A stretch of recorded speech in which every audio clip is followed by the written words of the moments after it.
നിങ്ങൾ ഒരു കൊച്ചുകുട്ടിയെ നിരീക്ഷിക്കൂ. ഉറക്കമുണർന്ന് ഭക്ഷണം കഴിച്ച് ഉന്മേഷവാനായി വരുന്ന കൊച്ചുകുട്ടിയെ.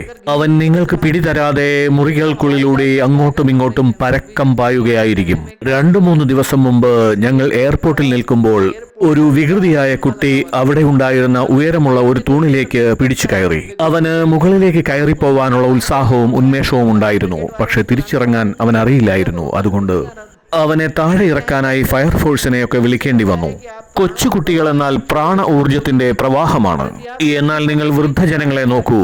പ്രാണ ഊർജം കുറഞ്ഞു കുറഞ്ഞു വന്ന് ഓരോ ചുവടുകൾ വെക്കാൻ പോലും ബുദ്ധിമുട്ടുന്നുണ്ടാവും. ഒരിടത്ത് പ്രാണൻ പ്രവഹിക്കുന്നു, മറുവശത്ത് പതുക്കെ പതുക്കെ പ്രാണൻ നഷ്ടപ്പെടുന്നു. ഒരിടത്ത് ഊർജമുണ്ട്, പക്ഷേ അനുഭവ പരിജ്ഞാനമില്ല. മറുവശത്ത് അനുഭവ പരിജ്ഞാനമുണ്ട്, പക്ഷേ ഊർജമില്ല.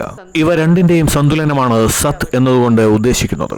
സത്തിൽ നിന്നാണ് സന്തുലനവും സമഗ്രതയും പോലുള്ള വാക്കുകൾ ഉണ്ടായിരിക്കുന്നത്. യൗവനത്തിന്റെ പ്രതിഫലനമാണ് സത്തിലൂടെ പ്രകടമാവുന്നത്.